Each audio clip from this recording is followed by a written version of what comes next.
witness. I had a bunkie, man. His name DJ, man. Hopefully he gets out of prison. You feel me? But DJ was up for murder. So this, you know what I'm saying, you talking about a typical Detroit guy in the streets. He don't have 30,000 when the prosecutor come holler at you for murder. But he actually didn't commit this. The witnesses saying the guy was dark skinned, saying the guy was 6'5", saying the guy was muscular. This is a guy murdered someone in broad day, jumping fences, doing this and that. This is documented. This is what the witnesses said. DJ is the complete opposite. He's 5'6". He's fat. He has braids. He couldn't hop a fence or run from the police if he tried. But you think they care? No. You don't have 30,000 to pay for a lawyer for a murder charge, so you get slammed when you come in there uneducated about the law. Man, Humble Soul interview, I did it up again, man. Earl Rich, man, in the building, man. Get your designs from Earl Rich. This shit on the floor, man. Humble Soul, man. Another one, man. AHumbleSoul, we checking back in, man. Got Doughboy, we in front of the camera once again. Let's get it. Where we at right now, bro? Man, we on 6. We on the 6 with it, man. West McNichols, man. At Earl Rich signature store, you feel me? Where you can vibe, get the clothes for the women and the boy. You dig? Let's get it. Crispy shit, premium shit, shit that look good. Your body feel good too. Is that what you rocking right now? Yeah. Hoodie on, you know what I'm saying? Humble, focus, and hustling. You know, dream chasing. Feel me? Be having a signature with the red rose on there. Oh, God. You feel me? Stamp his name stamped on all it, you know what I'm saying? It's all premium, man. Earl Rich everywhere. Got the J's on with it too? Yeah, real shit. You know how it go. You feel me? You know how it go. Nah, for sure. Nah, man, but it's dope to chop it up with you again, bruh. What's been going on with you, man, since the last time we spoke? You know, I know we had rapped a couple times while you was locked up. We had the opportunity to actually connect face to face. You know what I'm saying? Post your release, and you talked a little bit about just the history behind Doughboys and a little bit about your incarceration. But what's been going on since then, dog? Everything, man. Motion, man. For real. Dropping more tapes. They dropped about 2 tapes since then. We had an interview. I got a tape coming called Mixtape We. Man, about to drop the books. You know, I'm an author, man. Other than just, you know what I'm saying, being an artist. I'm an author. And just creating, man. About to get these movies popping. Talking to some people behind the closed doors. And, you feel me? All it takes is that camera, man. We taking off, you feel me? So, For sure. Just working, you feel me? Getting strips and the work is there. It's just really just pinning in motion. So making sure everything in the process is good and gonna keep it going. No, real talk. Yeah, I know you've been dropping visuals, you got the projects, but not even necessarily just musically, but in life. Like, how has life been for you? Like, I guess just reintegrating back into society, dog. It's been like a gift and a curse. You feel me? Like, in 1 minute it's good and 1 minute it's bad because it's like a culture shock. You feel me? Something just such as socializing. You feel me? Coming from prison, you ain't really socialize with people because there's not that many people that you want to socialize with because you're just trying to do a prison bit. So coming back out here, you feel me? It's not the same. You have to socialize to make money. If you're not socializing, and you're not communicating, you're not networking, you're not really necessarily gonna make any money. You feel what I'm saying? So, like I said, I'm just using them two-way analogies and putting in perspective. Like, some ways it can be good, some ways it could be bad, because it's like a culture shock coming from prison. You know what I'm saying? Doing 13 years and then coming home, but in all, it's all good because, you know what I'm saying, everything in motion. You feel me? Like, you mentioned like 13 years before you came back into the free world and returned back to Michigan. Well, you was locked up in Michigan. No, I was locked up in Michigan. Yeah. Yeah, but as far as like as a free man, you know, you said you were wrongfully convicted though. Absolutely. So you spent 13 years of your life in prison on a charge for an offense that you didn't commit. Absolutely. Like, how did that impact you mentally? it kind of makes you go harder. You feel me? Because it's like you got a point to prove. You know what I'm saying? Not necessarily to anybody, to yourself. You feel me? Like it's everything is withstanding. Like you want to. You know what I'm saying? None of this shit is in vain. You feel me? That's what you thinking every day. Like one day, you feel me? This shit will be cleaned off your name.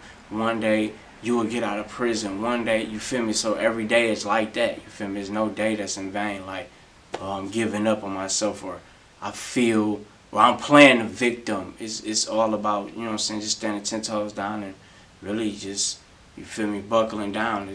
You go harder when you wrongfully convicted. That's why you see people come wrongfully convicted, come out of there really like tore up, and their family really like, you feel me, fucked up, because it was real ripple effect. That person really wasn't supposed to have been in there.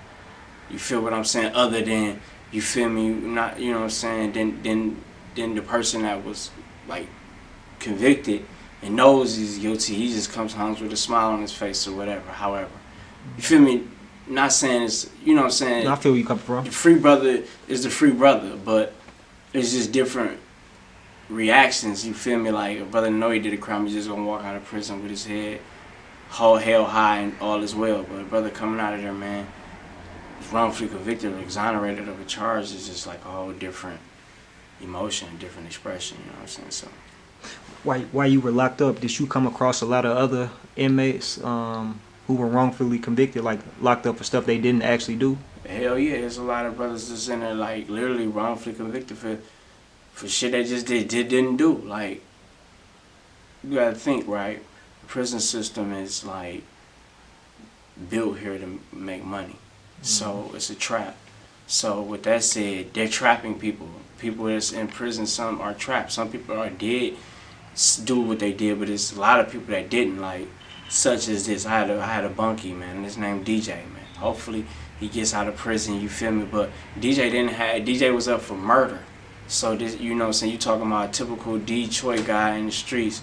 He don't have 30,000 when the prosecutor come holler at you for murder. But he actually didn't commit this. The witnesses saying the guy was dark-skinned, saying the guy was 6'5", saying the guy was muscular. This is a guy murdered someone in broad day, jumping fences, doing this and that. This is documented. This is what the witnesses said. DJ is the complete opposite. He's 5'6". He's fat. He has braids. He couldn't hop a fence or run from the police if he tried. But you think they care? No. You don't have 30,000 to pay for a lawyer for a murder charge, so you get slammed when you come in there uneducated about the law. You feel me? And then when you get in there, that 30,000 has to double. You trying to beat two laws now. You trying to beat the prosecutor and the appeal courts. So is DJ ever gonna get $60,000?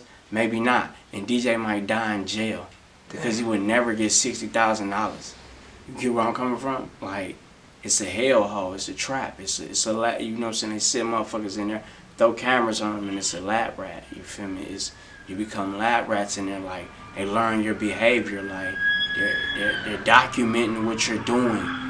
They're seeing everything you're doing. They becoming the third eye. They're eye in the sky. Anywhere you go in prison, it's a camera there. Boom. It's a camera. They see everything how people move. Feel me? If they want to learn how a robber move, all you gotta do is just look on their cameras. They're looking at a robber. They'll watch him go rob somebody. Like, let him get away with it this time. Next time, we're gonna go get him. We're gonna go get him.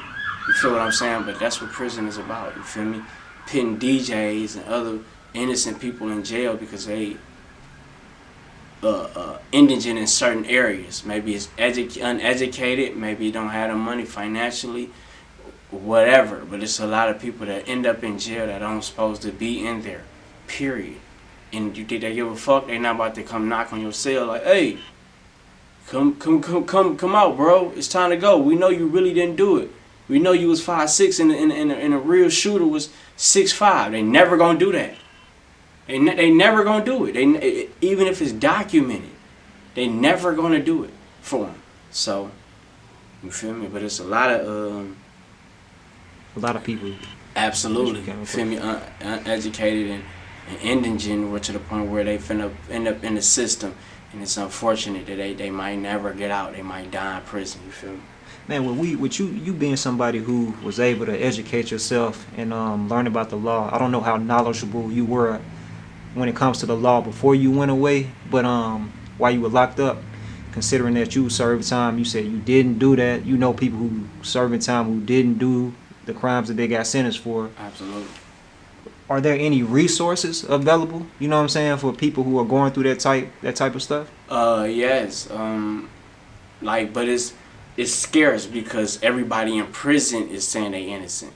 So Yeah. so it's like a balance there. Like you have the assistance there, but everybody and their mama streaming innocent. So it's like they're really just trying to find a perfect balance between who's innocent and who's not, because there's so many people streaming innocence and really not. But yes, it's different entities. It's brothers in the city, man. Shout out to Larry Buttersmith Jr., man. I mean Buttersmith Williams, man. You feel me? He a good brother, man. Brother Mr. Smith, man, he literally just did 26 years, was literally exonerated, man, for all his charges, and same type of scenarios, like where witnesses are saying whole different type of scenarios and different type of circumstances, and it doesn't fit.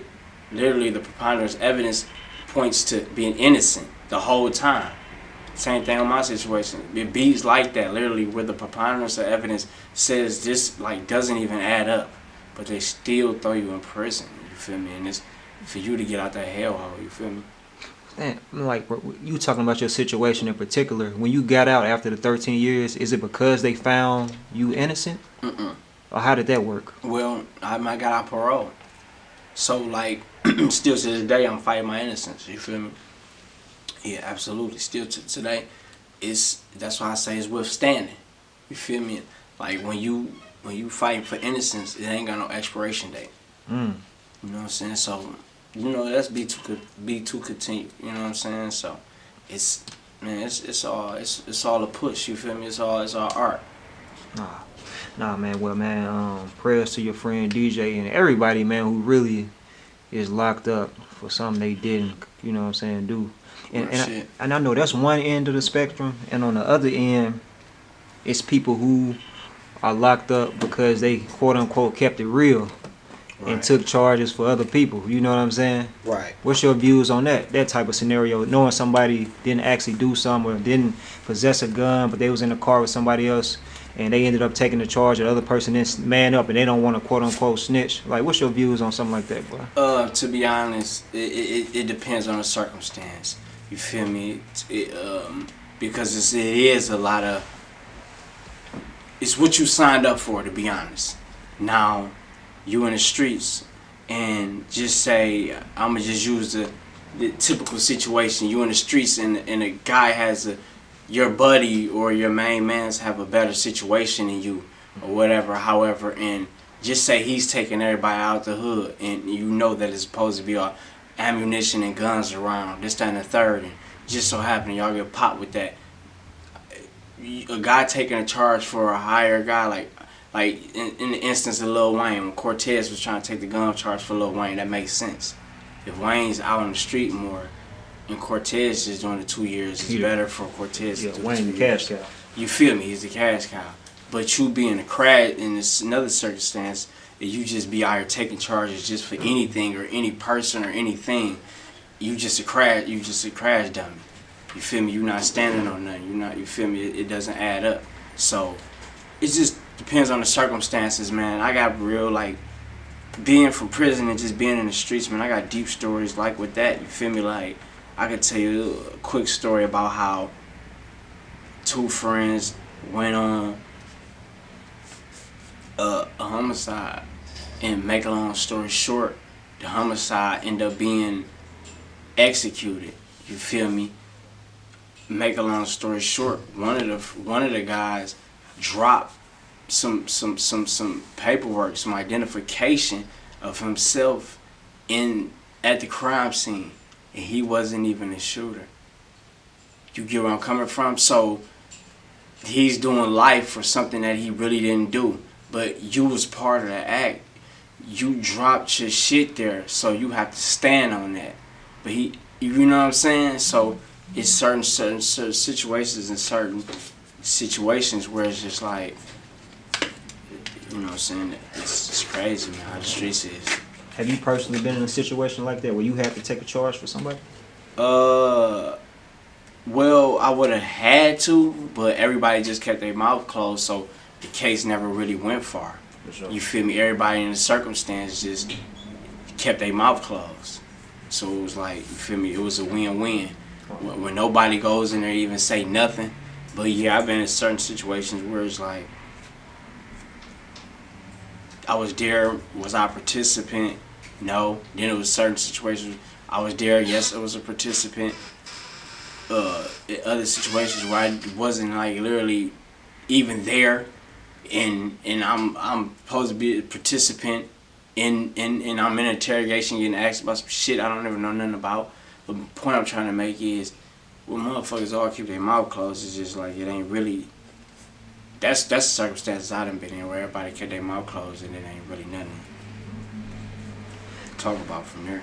What would you say were some of the wildest experiences you went through while you were incarcerated? In our first interview, bruh, when I chopped it up with you when we was in your truck, you talked about some of the stuff you witnessed. But like you personally, like what's some of the stuff you had to go through while you was locked up, bruh? Like some of those challenging times or wild experiences for you? A lot of them, man. You know, really, shit, just standing 10 down. You know what I'm saying? You a man in prison, like every day is a test. It's a battle test. You waking up in the jungle. First of all, let's be real. Either you on the top bunk or the bottom bunk. You sleeping with you sleeping in the same room with someone you barely know. You feel me? Let's elevate. You feel me? Like from there, y'all have to get an understanding to be living in this room, because if y'all don't, then it could be detrimental to your health. You feel me? You have to know who this person is somewhat. You feel me? Like before you even go to sleep. You know what I'm saying? So like mentally, like things like that, people don't really understand, like day in, day out. And then just the personal and impersonal things, just in life, family, at home, you know, going through real problems. You feel me? They calling you, I mean, you calling them and they telling you about it. You going through real problems, being in prison, like COs fucking with you. Bro, prison just, the food horrible. Shit, every day in prison, like it just, but to like give you more deep insight, man, it was really just prison. It was really every day just survival of fitness. You feel me? Like that's really was the test every day in prison. Like getting from point A to point B, you know what I'm saying, filling your itinerary, basically your day, your agenda with things to do to be productive in a day, because that, you know what I'm saying, the justice system not going to put you in position to be productive. You feel me? You have to do that for yourself.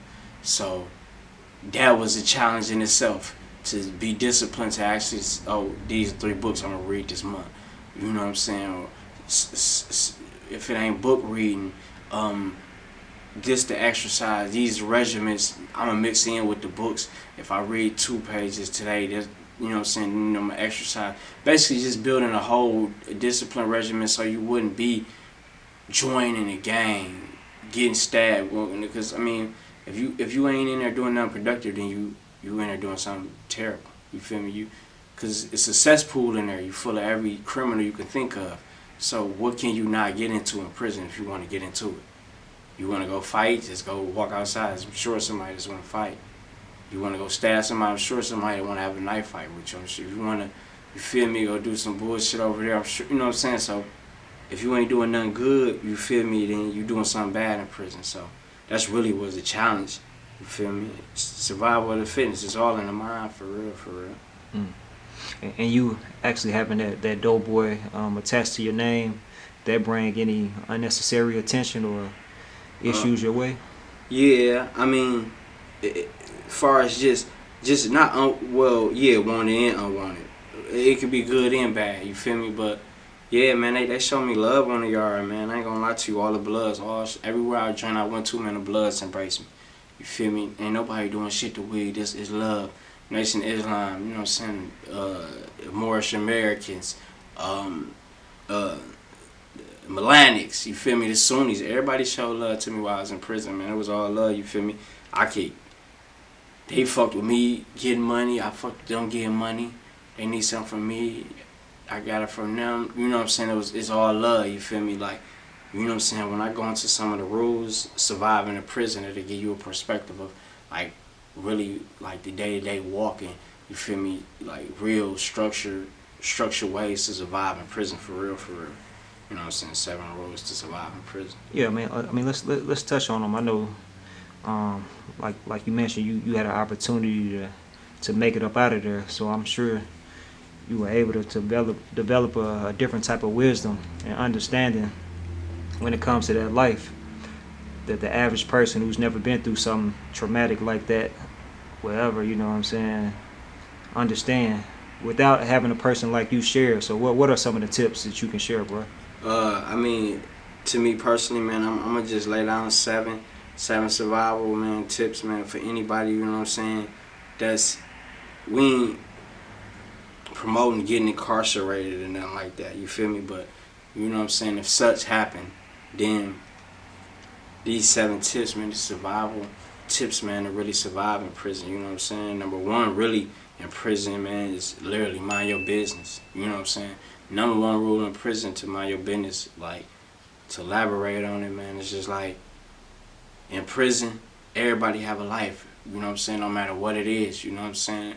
That brother may be working in the kitchen, that brother may work as quartermaster, that brother may get up and do exercise all day, but the point is, minding your business is, if you whatever is going on, like, literally, don't look, you could be walking up the hallway, don't look left, don't look right. You can't be looking at people's cells, you feel me? Like you can see, look to the corner of your eye and see somebody getting stabbed. You better not look over there or go over there to see what's going on. You could be seeing some other stuff that you ain't really condoning, you feel me? 2 people having a relationship, you feel me? And it may look weird, you might want to say nothing, but you trust me, brother, you better not, because it's consequences to everything you do. The best thing you could ever do is just mind your business in prison, and you feel me, and literally everything else will flow, because when you get into other people's business, it'll never add up, you feel me? It'll never add up. Tip 2 is respect everybody, you feel me? Whatever charge you're in there for, let's start with your, you know what I'm saying, that's your identity. That's kind of like your belt, you feel me? Like, that's, I mean, you got an inmate number, but in real life, when you come next to a man want to know where you from, what you stand for, what your charge is. So far as before you can respect it, you know what I'm saying, everybody, you gotta respect yourself, you feel me? So a man asks you what charge you in there for, you gotta keep it 100 and tell your charge, you feel me? It could be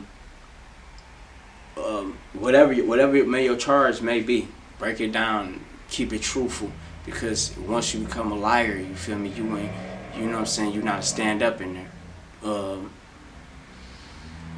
You know what I'm saying, respecting everybody, like you know what I'm saying, like, just cause he skinny, just cause he little, really don't mean he a punk, you feel me? Just cause he has a charge that you might dislike doesn't mean you should speak on it, you feel me? Because you don't know his circumstances or how he had got that charge. Maybe you could pull him to the side and probably understand a little bit more. But if you're not respecting him in that aspect, then something detrimental can happen to you. You feel me? And that's just that. You have to, the lowest, so you got to treat top dog on the yard just like you treat the wimpy white boy. You feel me? Because the wimpy white boy can get a knife and hit you in the neck, just like the top dog on the yard. You feel me? Scared people are the most deadliest persons in the world. You feel me? You know what I'm saying? So it's just like, it's real life in prison. You feel me? Number 3, really is more or less, it's read. But 3 is more or less like, it's a metaphor, basically physically and mentally. You know what I'm saying? Of course you can read mentally to grab more knowledge. You feel me? They say you want to hide something from a black man, put it in a book. You feel me? That's fortunate. I mean, it's unfortunate, but it's fortunate like that for the white man that is happening right before their eyes. You feel me? Because it's like it happens. You want to hide something, just put it in a book. You feel me? The black man not gonna open a book. The point I'm trying to make is reading helps you fundamentally in prison day to day in, because you gaining knowledge, you ascertaining knowledge, you soaking in things that you didn't know. You could be reading a personal biography about the brother Malcolm X, and you can learn that once upon a time, before he became a Nation of Islam, he was a criminal. He always wasn't on his path of being an articulate black man. So you can take that and acknowledge yourself as that, oh, I could become Detroit Red and then Malcolm X. You feel me? Reading just, and then you can just learn up on the earth. Reading just put you in just a whole another society, a whole another realm, a whole another geographic that the world can never place you in, because you ascertaining knowledge. You feel me? Then on another flip side, you learn how to read people. You feel me? On the physical side, it's the most craziest trait you can ever learn, because a person could tell you how they feel about you with never saying nothing. Like literally just from a head nod, from an eye look, from across the room, before they even think they even knew you, they'll tell you how they feel about you. You can meet somebody literally from across the yard and they can step up and give you the craziest glare stare in the world, and they don't even know that they're doing it, but you can see it out the corner of their eyes. You can see how that person feels about you organically, period. You feel me? Because it's people that just hate people just to hate. People that love people just to love. So it's reading not only a book, but also reading expressions and people and the way the world working. You feel me? It's just a heavy advance. If you can't read the room in prison, you through. You feel me? Like if you can't read that your homeboy then lures you in the back 40, where it ain't literally the guards on the roof, but you feel me, the fog so heavy at night, or the fog so heavy in the morning that can't nobody see, but you can't see neither because you're not reading. You're gonna walk straight into that fog, and there's gonna be two niggas coming jumping out. They gonna hit you with blades from each side of your face, and then they gonna disappear in the fog again, and then you just gonna be walking out the fog holding your face, wondering why your shit gushing out, because you didn't read nothing. You walk straight into the fog, and it became a detrimental game. I don't be wanting to make everything sound so gruesome, so vulgar and so violent, but I have to go to the extreme measures when I'm explaining these survival codes, because that's how prison is. It's survival code. Once you blink, something go wrong. 4 is exercise. You gotta have an exercise regimen.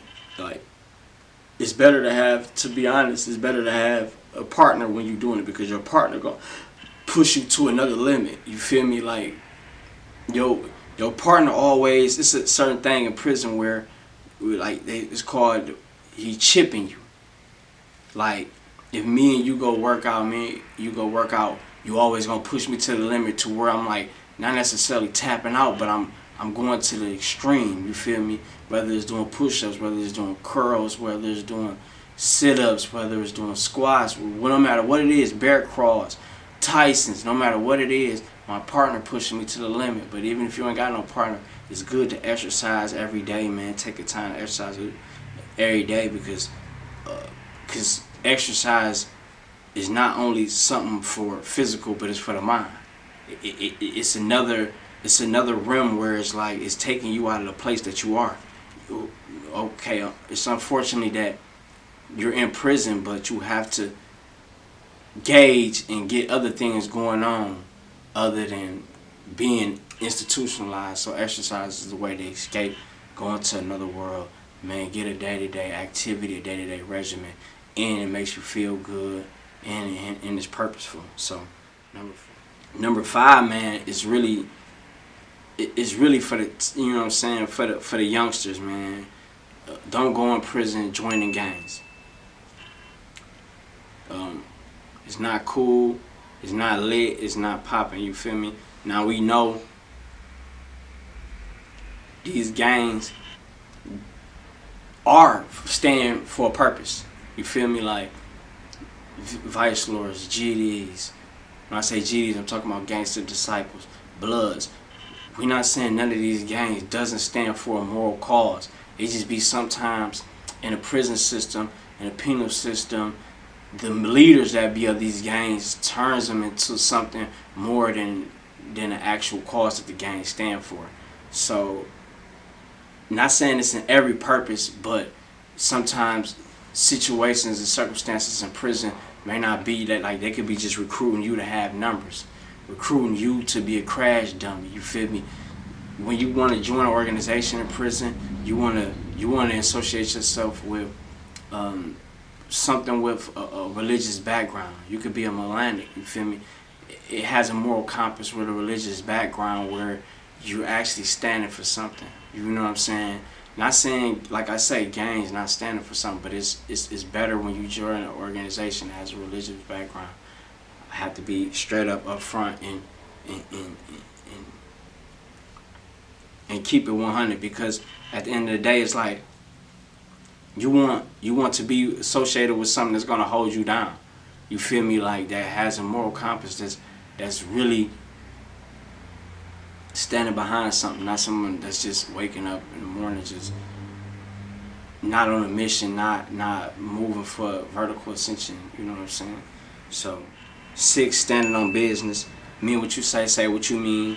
That's simple, man. In prison, it kind of relates back to respecting yourself, but standing on business is more purposeful, because it's like every day a man must stand on the code in prison, and you must abide by the code. If you're a store man, you have to be the store man every day. You can't just be it one day and then the next day be it. If you make knives, you have to make knives all day. You tattoo artists, you gotta make tattoos. You gotta make your set, get your tattoo. Whatever you doing, how you hustling in prison, whatever you doing in prison, stand on that, and literally your day will go about fine in prison, because it's what you standing on. You know what I'm saying? And it's who you is. Never lie about your case. That's one important rule. Always protect yourself. You feel me? If it's beef on the floor, address it immediately. Don't wait. You know what I'm saying? Don't be scared to look a man eye to eye, man. Win, lose, or draw. If it's something y'all gotta do to handle the situation, stand on that. You feel me? If you said something or you did something, stand on that. You feel me? Just say y'all get into a fight, go to the hole. Don't say nothing. Y'all got into a fight. Stand on that business. Get out in the hole. Y'all can get an understanding between each other. Don't ever talk to the police. You feel me? Stand on that business, and you'll be straight in prison, man. Last rule, last but not least, 7. You know what I'm saying? Be prepared for anything. Man, prison like a whirlwind. It's anything can happen at any second. Literally. Anything can happen at any second, man. You could be in the middle of the night laying up, and the guards could say, you having a bunkie, you having a room switch. Or you riding out from the whole prison. You don't know why, when, where you going, no matter what. But psychologically, you have to be prepared for that, because this is how prison go. This can happen literally in the middle of the night. All because someone said you was going to stab them in the morning when the doors pop open. You probably never said this to this person, but they fear you enough to say that you can get the job done to get this person stabbed up. So it behooves of them to get you out of prison. But that's just one example I'm using to prepare yourself. Another thing, let's piggyback on some of the rules I was saying earlier. Prepare yourself to get to know your bunkie. You can be literally in a room with a person you literally have no acknowledgement of. I know this person's name, no nothing. Situations like that. Be prepared to police fucking with you for no reason. You asking for a reason, but there is no reason, because they really don't have a reason. It's just fucking with you. Again, be prepared for dudes saying they one way but not. You feel me? Like, be prepared for leeches. Be prepared for snakes. Be prepared for any and everything in prison. Like, there's nothing you can't prepare yourself for. Be prepared to get a flop. You feel you can catch no tickets in prison. Then go catch then literally go see the parole board, and you've been literally ticket free. Then did everything stipulation wise that they recommended, and they could still flop you. Then again, the guy next door to you in the next cell, everything, just literally threw boiling sky hot water, scalding hot water on somebody's face, and beat them with a lock, and literally get sent home. So it'd be so many different crazy scenarios where you be like, God damn, I didn't catch no tickets. But dog next door literally just beat a man, literally have to, he the reason the man is in the hospital with no face. And you just let him out. So be prepared for situations like that where you scratching your head trying to understand justice system and how the parole board go. Does race play a factor in that? Not to cut you off. No, because I didn't actually see black guys get off like that. So it's not like just like a white thing. I think it's more or less like a statistic thing and who they want to see out. You feel me? Like,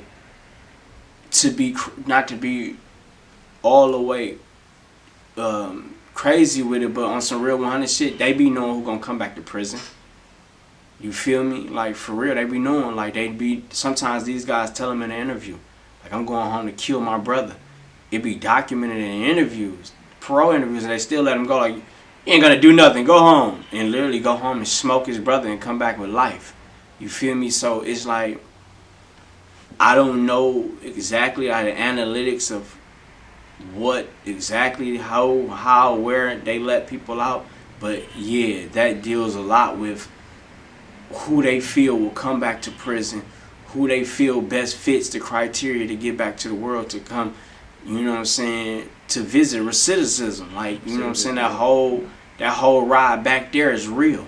You feel me? I got homeboys where it's like, you literally see they got out at the same time as you or before you, and when you get out, you get around them, you see they tracing what they doing, and you literally sit there and tell them like, hey bro, you going back. You beat your girl up every day. You're eventually gonna go back to prison. You beating up a girl for no reason every day. What you think gonna happen? The police, the neighbors is gonna call. Dude, something's gonna happen, bro, where this is what you doing. So it's like different traits and different ways where it's just like,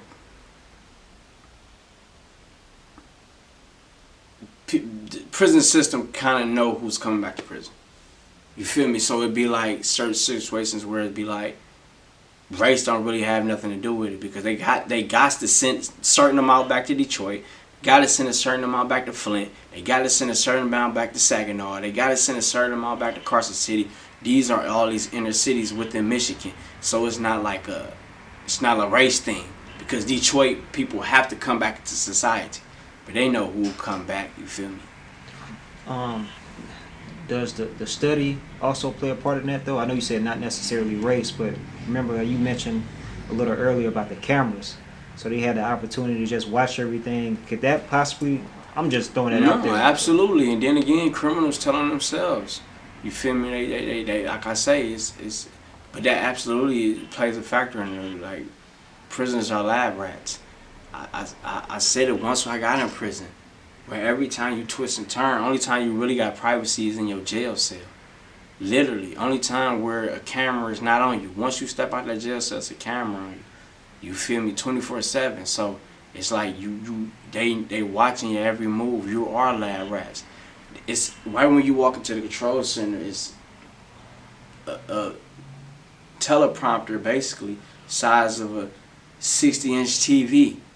Hangs up like a falling screen. It hangs up and they sit there and watch every unit. Every unit has a camera in every situation. You feel me? Right when you been on base, it's a camera. Right in the middle of right of base, it's a camera. It's a camera on the other side of the face. Every phone has a camera, because there's certain situations happen over the phone every day. What would you say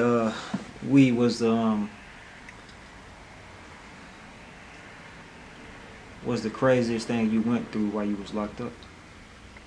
The craziest thing I went through while I was locked up, man, was basically like finding out a girl who I thought was my daughter.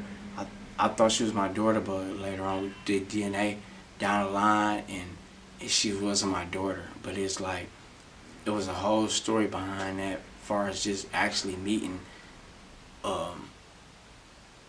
the person who the daughter father really was. You feel me? Like, yeah, it's a whole story. Like, I'm not really go into it, but it's just like a whole story where it's just like that was like more dramatic than anything. Me personally, finding out a girl who I thought was my daughter wasn't my daughter. So around that time, it was like, you feel me, like,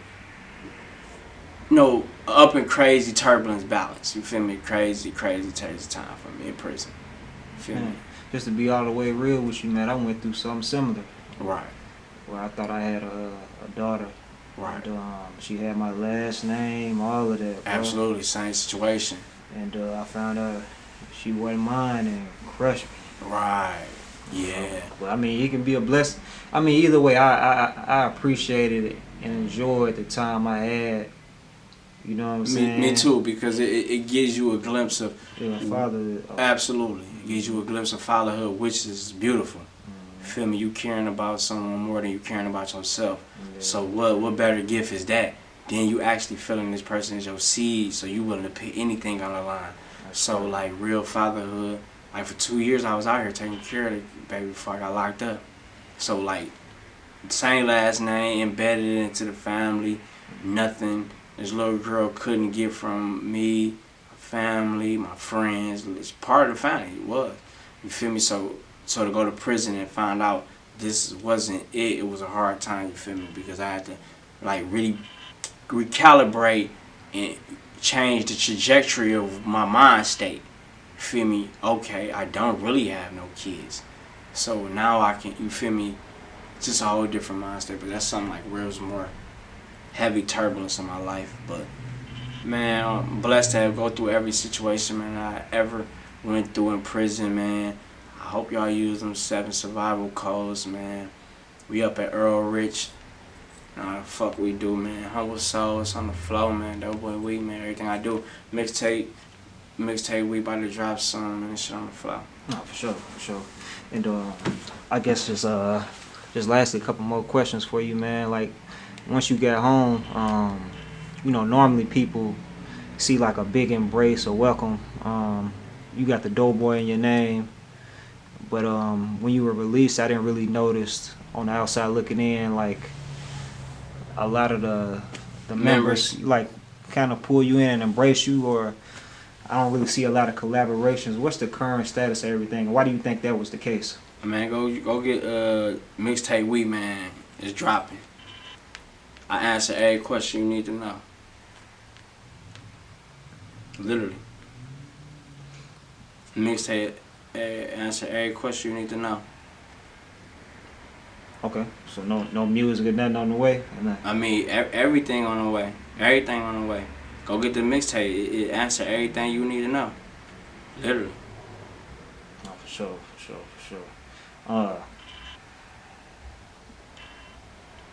We're just moving forward,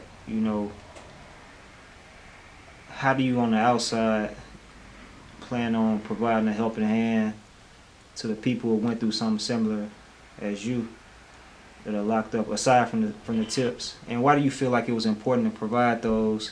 I know one thing, I guess in a perfect world you would want people to avoid incarceration. Why do you feel like it was important to share that? And is there any, like, you have your hand in anything? I feel like it was important to show that, man, because people need to know tips to survive in prison. I hear day in, day out, like, damn, how did you survive in there, bro? Like, I would have killed myself literally the first day I went in there, like, but seriously, people be feeling that way. I didn't actually see people literally get to quarantine. Quarantine is the first stage. Before you get to any prison, every prisoner goes to, well, in Michigan, it's called Jackson. Make a long story short, it's a quarantine stage where you literally sit 30 days in one cell until you're actually assigned to your perfect prison that you're going to, your first prison that you're going to. And during that stage in quarantine, I done seen people literally wrap sheets around their neck and 2 or 3 days there, jump off the top balcony. This prison set up where you walk in and there's layers, 1, 2, 3, 4. I mean, I don't want to say the height, but the prison go to extreme heights. You feel me? I'm telling you that it's like literally like decks and layers of different cells. So this how this prison set up, and people be on the top deck, 7th deck, jumping all the way down, splattering their head, wrapping their neck up, hanging themselves. You feel me? 2 or 3 days there, be like, damn, I just rolled in with him. So it's like, it's all about, you feel me, your mind in prison, and where you going with it. So I feel like them 7 tips that help a person, guide a person to the right direction, to understand, like, maybe he wouldn't jumped off that if he would have respected himself. You feel me?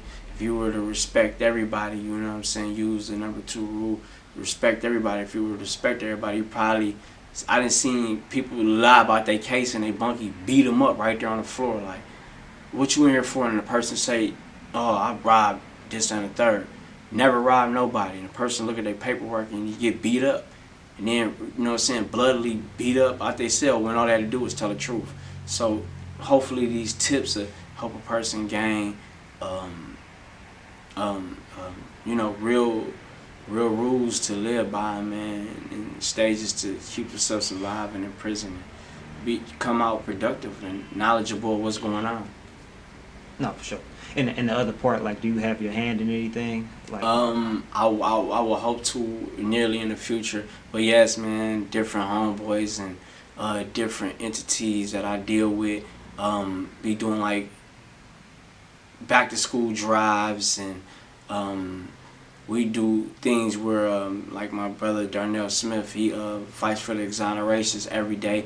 He's putting money on people's phones that can't get money on people's phones. He putting money in accounts that can't have, that family doesn't have money to put in their commissary accounts. So we just helping with these certain situations, and fighting for the exonerees. You feel me? It's people that's under the Michigan laws that doesn't exist anymore, such as a lot of people that they killed people when they was 16, and now that the law doesn't exist, that they're no longer considered adults, but they're actually considered kids. You feel me? Now, you feel me? Them laws uplift, so them 16-year-olds that, and now that they're 50 or 60 or 70 years old, please don't let them die in prison because they was 16 years old and made a poor choice. You feel me? Let these guys go home. You feel me? So it's just different laws and different circumstances that we screaming out, and you feel me? Basically just doing these prisoners better. You feel me? It's certain situations, like we talked about the innocent. We talked about all different type of people in prison. So it's like you can't really clear up everything in one swipe, but you can try to do in what the area that's founded that you can help in. No, for sure. So when people call our phones, we answer. Man, you should see my JPay, you feel me? Keep money on my JPay, keep stamps on my JPay, man. This ain't no cap, you feel me? Log on my JPay, you can see how many names on my JPay. Let me see. Like these, let me see my list. All my contacts. This ain't no cap. oh yeah, hold it up to the camera. Yeah, it may. And those are all the people you in contact with that are incarcerated. Yeah, absolutely, man. You know what I'm saying? Send them 30 pictures at a time, man. We answer their phone calls. We make sure the brothers, man, got bread on their account, man. Making sure the brothers is like, when they putting books out, we promoting them. When they doing constructive things out in the community, or their moms doing barbecues, we go visit, go get a dinner, do this and the third, whatever. We just promote productivity because there's geniuses in jail. You feel me? Like real MacGyvers, real Marcus Garvey's, he's in jail. You feel me? Like brothers that can sit there and tell you everything you need to know about the world. They just in jail. They can break down the molecules of the air, literally. You know what I'm saying? And tell you how far from the sun we is and how fast we can get there in any type of vessel that we moving in. Type minds, you feel me? And the point I'm trying to make is it's like it's real dope people in jail, man, and you just don't give up on them because they're in jail, man. So we tapping in every aspect on there, man, and hopefully we be doing way better. Man, showing that list, that's what's up, bro. That's what's up. You're not just talking, you actually put it in motion. Like one of the people you said that you was locked up with, I don't think I asked you about him in the last interview, was J.A. Jordan. You said at one point in time he was your cellie? Yeah, absolutely. Yeah, my bunkie. Yeah, Jordan. We was thugging every day, eating every day, getting up, working out every day, getting on the phone, just really just picking through our itinerary, really just communicating with the outside world and keep emotion with us in prison. But man, we had fun, man. We kicked about everything. I know everything about him, you know everything about me. We ate every day, you feel me, cooked up every day. Everything, you know what I'm saying? I wake up, Jordan, I have a whole cook up, whole meal on the table. He'll wake up, he'll have a whole meal on the table. We just was in there, man, just thugging every day, you feel me? That's my guy. And I know you done kept his name ringing, like he was on 570030 man, mixtape. Buffs in the Cell. Yeah, my iPhone 12. Yeah. Oh. Yeah, real shit. Yeah, Jordan going hard, man. What you think about this situation? I mean, I know a lot of things personal and impersonal, so it's like free Jordan, you feel me? Like that's all we screaming, you feel me? Free Jordan to stream backwards, you feel me? Jordan free. So man, free Jordan. When you come home, man, you straight, you feel me? You skirting, shit put around your neck, you up, money in your pocket, nigga in the streets gonna embrace him, it's all love. Oh, for sure. Y'all got some more music in the tuck? Yeah, we been fucking around. Yeah, we know me and Jordan deal with the same producer, so we got JT. Yeah. No, for sure. Now I had to ask you. I don't think I asked you about him during the last interview, but I know you one of the people who plugged, who helped me connect with him. Oh yeah, Jordan. I had to get the phone interview with him. Yeah, that's all I love, bro. Yeah, shout out to him, bro. Yeah, Jordan, man. Free to spell backwards, man. Yeah. Jordan free. Man, anything else where you want to let the viewers know, man? I appreciate you chopping it up with a Humble Soul again, dog. Man, you already know, man. HumbleSoul, I fuck with you every time you in town, man. You know it's on me, man. But yeah, man, my new mixtape, man. Mixtape We, it's on the flow, man. More collaborations, man. Keep this drip on. We gonna keep working, man. You feel me? This shit on the flow, man. Movies closed. We gonna conquer it all. This shit big boy shit. You know what I'm talking about?